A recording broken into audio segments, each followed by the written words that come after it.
किसान अन्नदाता है। ये सॉइल हेल्थ कार्ड हम आज हिंदुस्तान के एक एक किसान को पहुंचाना चाहते हैं।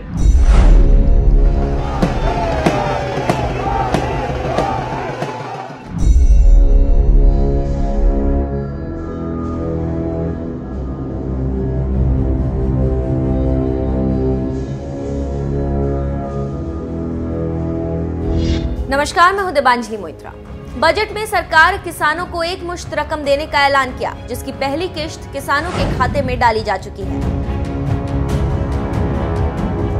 किसानों के सेहत और फसलों के लिए कई अभूतपूर्व काम किए गए। आज हम आपको बता रहे हैं कि केंद्र की मोदी सरकार ने किसानों के लिए क्या काम किए और इससे किसानों की जिंदगी में कितने उजाले आए और खुशियां भरी।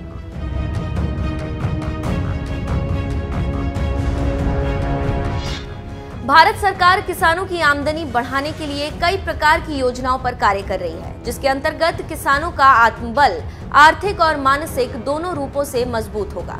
ये योजनाएं हर तरफ से किसानों को सुदृढ़ और मजबूत बनाने के लिए हैं। इन योजनाओं के बारे में हर किसान को जानना और समझना चाहिए, ताकि इसका लाभ वो सही तरीके से ले सके। सॉइल हेल्थ कार्ड योजना। इस योजना के अंतर्गत किसान अपनी मिट्टी में उपलब्ध बड़े और छोटे पोषक तत्वों का पता लगा सकते हैं। इससे उर्वरकों का उचित प्रयोग करने और मिट्टी की उर्वरता सुधारने में मदद मिलेगी। नीम कोटिंग वाले यूरिया को बढ़ावा दिया गया है।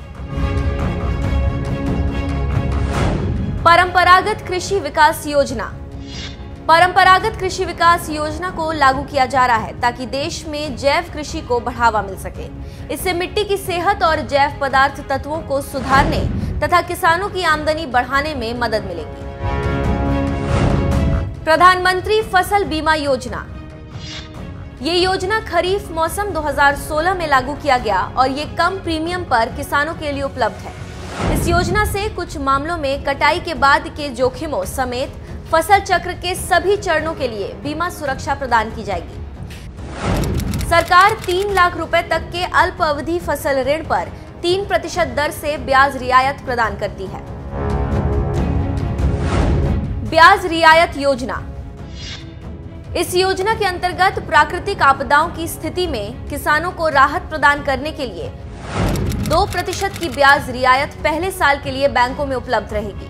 किसानों द्वारा मजबूरी में अपने उत्पाद बेचने को हतोत्साहित करने और उन्हें अपने उत्पाद भंडार गृहों की रसीद के साथ भंडार गृहों में रखने के लिए प्रोत्साहित करने के लिए ऐसे छोटे और मझौले किसानों को ब्याज रियायत का लाभ मिलेगा। राष्ट्रीय खाद्य सुरक्षा मिशन। केंद्र सरकार द्वारा आयोजित ये योजना 29 राज्यों के 638 जिलों में NFSM दाल, 25 राज्यों के 194 जिलों में परंपरागत कृषि विकास योजना चावल, 11 राज्यों के 126 जिलों में NFSM गेहूं और देश के 28 राज्यों के 265 जिलों में NFSM मोटा अनाज लागू की गई है, ताकि चावल, गेहूं, दालों, मोटे अनाजों के उत्पादन और उत्पादकता को बढ़ाया जा सके। बागवानी के समन्वित विकास के लिए मिशन। केंद्र की मोदी सरकार ने किसानों को सरप्राइज करते हुए इस योजना से किसानों को फलों, सब्जियों के जड़ और कंद फसलों, मशरूम, मसालों, फूलों, सुगंध वाले वनस्पति, नारियल, काजू, कोको और बांस समेत बागवानी क्षेत्र के समग्र विकास के लिए लागू है।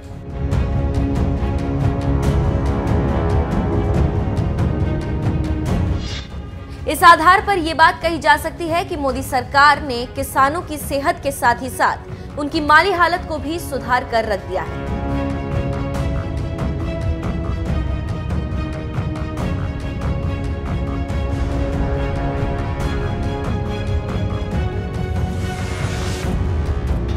साथियों, बीते 4.5 वर्षों के अपने प्रयासों को और मजबूती की इस कड़ी में किसानों को सीधी मदद देने के लिए पीएम किसान सम्मान निधि आज उत्तर प्रदेश की पवित्र धरती से देश के करोड़ों किसानों के चरणों में अर्पित करता हूं। अब से कुछ मिनट पहले देश के 1,01,00,000 किसानों के खातों में इस योजना की पहली किस्त ट्रांसफर करने का सौभाग्य मुझे मिला, जिसको आपने तालियों के गाजे बाजे के साथ उसका स्वागत किया। मुझे बताया गया है कि देश के 21 राज्यों, केंद्र शासित प्रदेशों के किसान इसमें शामिल हैं। इन किसानों को 2021 करोड़ रुपए अभी सीधे ट्रांसफर हो चुके हैं। बाकी किसानों को भी इसी तरह पहली किस्त के 2,000 रुपये अगले कुछ हफ्तों में भी मिल जाएंगे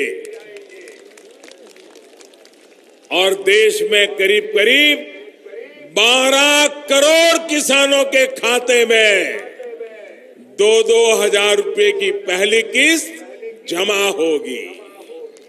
भाई और बहनों, और मैं आपको बता दूं, ये तो अभी शुरुआत है।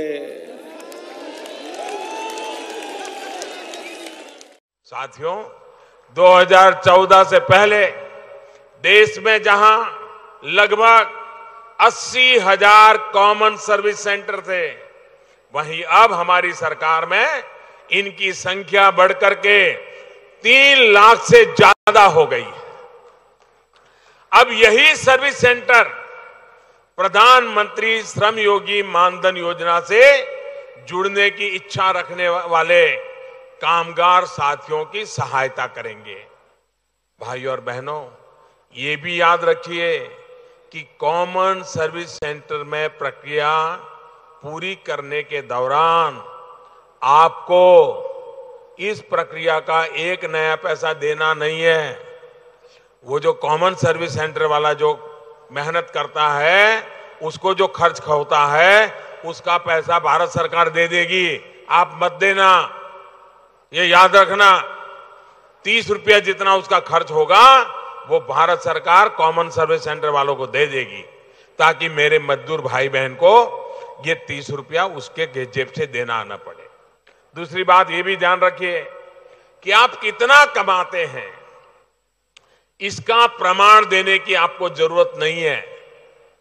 आप 15,000 कमाते, 15,000 से कम कितना कमाते, 9,000 की, 11,000 की, 12,000, आपको कोई सर्टिफिकेट देने की जरूरत नहीं है। ये मोदी को आपकी ईमानदारी पर भरोसा है और मेरा देश के मजदूरों पर, देश के गरीबों की ईमानदारी पर सबसे ज्यादा भरोसा है।